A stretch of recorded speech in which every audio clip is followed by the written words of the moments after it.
NASA के द्वारा भेजे गए जेम्स वेब टेलीस्कोप ने हाल ही में एक शॉकिंग खुलासा किया है। हम और हमारा यूनिवर्स सब कुछ एक ब्लैक होल के अंदर बसा है। इवन 2014 में पब्लिश किए गए इस आर्टिकल में अमेरिका के बहुत फेमस फिजिसिस्ट निकोडम पॉपलवैक्स्की ने भी ये दावा किया है कि हम एक ब्लैक होल के अंदर हैं। और स्टीफन हॉकिंग के मुताबिक जब एक ब्लैक होल जन्म लेता है तो उसके साथ एक बेबी यूनिवर्स भी फॉर्म होता है, जिसे हम तभी देख सकते हैं जब हम उस ब्लैक होल के इवेंट होराइजन से गुजरें तो, क्योंकि किसी भी ब्लैक होल का अस्तित्व उसके इवेंट होराइजन के बिना पॉसिबल ही नहीं है। इवेंट होराइजन उसके अंदर और बाहर के ऑब्जेक्ट की एक बाउंड्री होती है। जो भी ऑब्जेक्ट उसके इवेंट होराइजन के पास होते हैं वो ब्लैक होल की ग्रेविटेशनल पुल को फील कर सकते हैं। और अगर आपने किसी भी तरह से उसके इवेंट होराइजन को पार कर दिया तो ब्लैक होल की सिंगुलैरिटी आपको उसके अंदर खींच लेगी।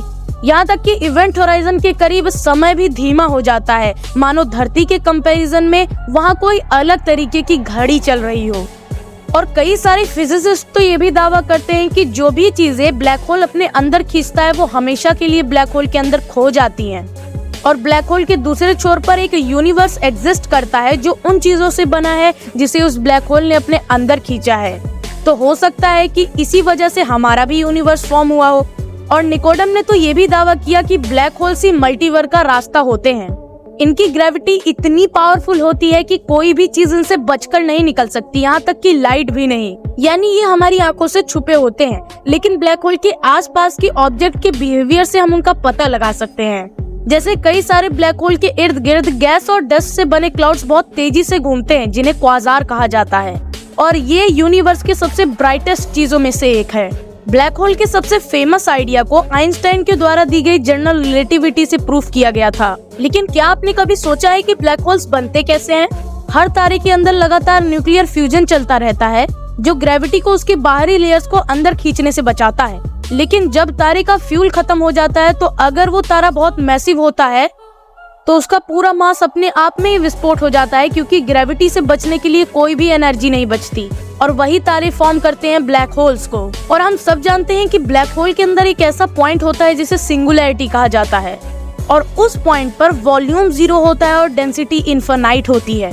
लेकिन अगर मैं आपसे कहूँ कि ये ब्रह्मांड की इकलौती सिंगुलैरिटी नहीं है, जी हाँ, जो ब्लैक होल के अंदर सिंगुलैरिटी एग्जिस्ट करती है उसके अलावा भी एक सिंगुलैरिटी होती है जिसे कहा जाता है द बिग बैंग सिंगुलैरिटी।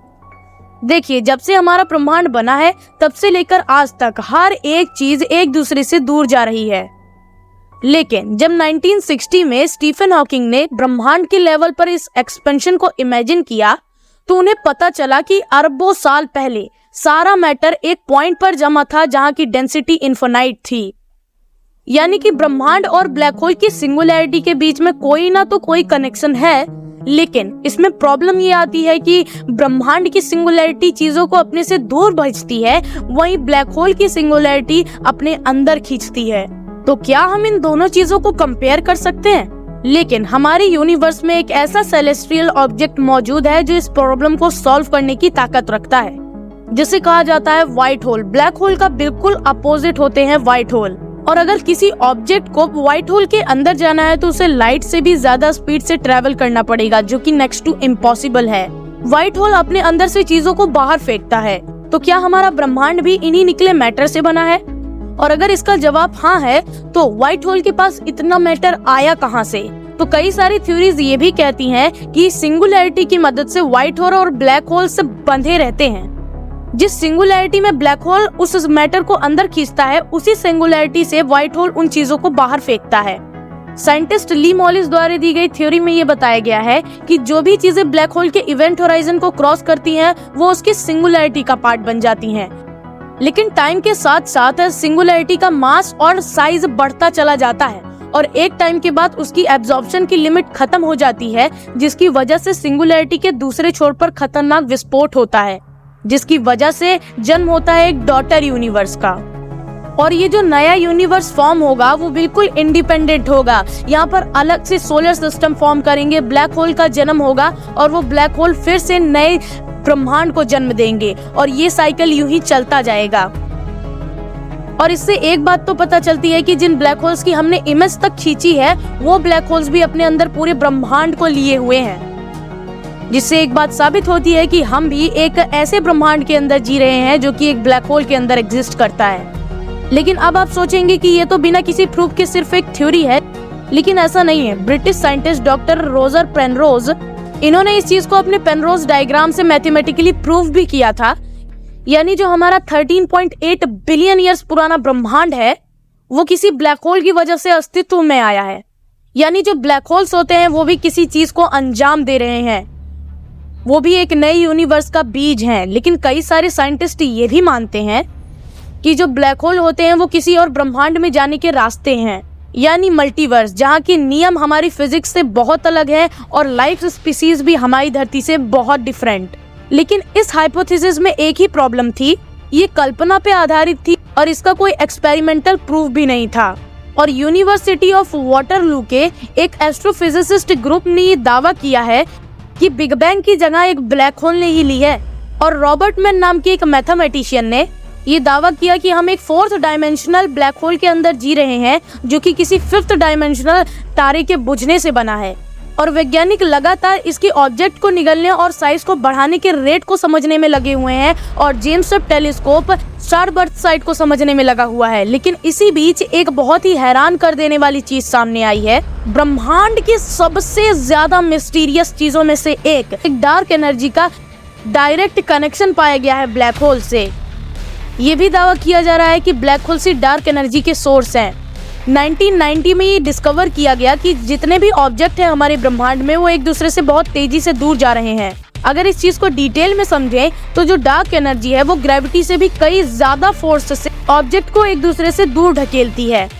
और एशियन गैलेक्सीज को स्टडी करने पर ये पता चला कि जो ब्लैक होल का साइज है वो अंदाजे से भी कई गुना तेजी से बढ़ रहा है, जो कि आइंस्टाइन की द्वारा दी गई एक आइडिया से मेल खाता है, जिसे बाद में जाकर रिजेक्ट कर दिया गया था। इस थ्योरी के मुताबिक कि कैसे हॉट और डेंस मैटर और एनर्जी से मिलकर हमारा ब्रह्मांड 13.8 बिलियन साल पहले अस्तित्व में आया। कुछ वैज्ञानिकों का ये भी मानना है कि बिग बैंग से पहले टाइम ही अस्तित्व में नहीं आया था, क्योंकि उससे पहले टाइम की कोई जरूरत ही नहीं थी, इसीलिए बिग बैंग के साथ ही टाइम भी अस्तित्व में आया। लेकिन कुछ वैज्ञानिक ये भी मानते हैं कि ब्रह्मांड के बनने के पीछे बिग बैंग का हाथ नहीं है, बल्कि किसी और ब्रह्मांड में मौजूद ब्लैक होल इसके पीछे की वजह है। इस चीज को सबसे पहले 1973 में रशियन फिजिसिस्ट इगोर नोवाविच ने इंट्रोड्यूस किया था। इसके बाद इसको कई बड़े वैज्ञानिक जैसे ली स्मॉलिन और स्टीफन हॉकिंग ने बहुत सपोर्ट भी किया। अब इतनी सारी चीजें जानने के बाद अगर आपको लगता है कि हमारा ब्रह्मांड किसी ब्लैक होल के अंदर समाया है या फिर ये साइंटिस्ट द्वारा की गई बेसलेस थ्योरीज हैं, साल 2018 में स्टीफन हॉकिंग के मृत्यु के कुछ समय पहले उन्होंने मैथमेटिकली ये प्रूफ कर दिया कि हमारे ही ब्रह्मांड की तरह एक और ब्रह्मांड एग्जिस्ट करता है, जहाँ पर मेरे और आपके जैसा ही कोई इंसान उस ब्रह्मांड में बैठा है, जो कि हमारा कार्बन कॉपी है। और नासा के जेम्स वेब टेलीस्कोप ने इस चीज को प्रूव भी किया कि हाँ, ये चीज सच में पॉसिबल है, जिसकी वजह से हम बिग बैंग थ्योरी को भी जान सकते हैं, क्योंकि बिग बैंग थ्योरी मल्टीवर्स से सीधा कनेक्टेड है।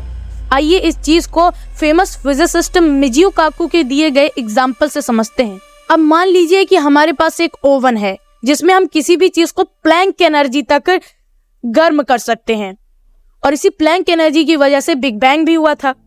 देखिए, अगर हम इस ओवन के अंदर आइस क्यूब्स को रखते हैं तो थोड़ी हीट देने के बाद ये वाटर में कन्वर्ट हो जाएगा, और अगर हम हीट को और थोड़ी सी बढ़ा दें तो ये वाटर वेपर में कन्वर्ट हो जाएगा। लेकिन अगर हम हीट को और थोड़ा सा बढ़ा दें तो इसके बाद वाटर के मॉलिक्यूल्स यानी हाइड्रोजन और ऑक्सीजन अलग होने लगेंगे। लेकिन अगर हम फिर भी इस हीट को और बढ़ाएंगे, इलेक्ट्रॉन्स और न्यूक्लियस भी अलग होने लगेंगे। और अगर हम टेम्परेचर को 6000 केल्विन टेम्परेचर तक बढ़ा दें, हमें न्यूट्रॉन, इलेक्ट्रॉन, प्रोटॉन का एक ऐसा उड़ता हुआ मिश्रण मिलेगा जिसे हम प्लाज्मा कहते हैं। और ये वही ऑब्जेक्ट है जिससे हमारा सूरज बना है। और अगर इसे और हीट किया जाए तो इसके न्यूट्रॉन्स और प्रोटॉन्स क्वेक्स और हिग्स जैसी चीजों में बदलने लगेंगे। हिग्स अब तक का खोजा गया सबसे छोटा पार्टिकल है, जो कि अपने जन्म के अगले ही पल ब्रह्मांड की किसी और जगह जाकर गायब हो सकता है।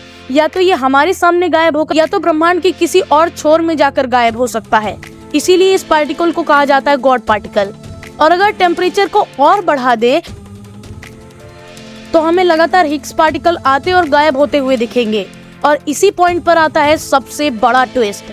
हम इस पॉइंट पर किसी आइस क्यूब के टेम्परेचर को नहीं बढ़ा रहे हैं, बल्कि हम स्पेस टाइम को ही गर्म कर रहे हैं। अगर किसी तरीके से हम अपने साइज को इतना छोटा कर सकें कि हम किसी हिग पार्टिकल के अंदर फिट हो जाए, तो जब वो गायब होगा तो हम किसी और पैरेलल यूनिवर्स में भी जाकर निकल सकते हैं। लेकिन अभी ये मात्र एक थ्योरी है, क्योंकि इसका कोई भी मैथमेटिकल प्रूफ नहीं मिला है। लेकिन अगर कोई और यूनिवर्स एग्जिस्ट करता होगा तो वहाँ पर ये चीजें सच में काम करती होंगी। लेकिन इन दुनिया के बीच की दीवार को टूटने में अभी बहुत समय है, इसीलिए आज की वीडियो में बस इतना ही। आशा करता हूँ कि आपकी नॉलेज इस वीडियो से 1% तो जरूर बढ़ी होगी। और अगर आप ऐसी ही वीडियो देखना चाहते हैं तो मेरे चैनल को सब्सक्राइब कर दीजिए, क्योंकि अभी भी बहुत सारे लोगों ने सब्सक्राइब बटन को क्लिक नहीं किया है। तो मिलता हूँ मैं आपसे किसी और वीडियो में किसी और नए टॉपिक के साथ। तब तक के लिए जय हिंद।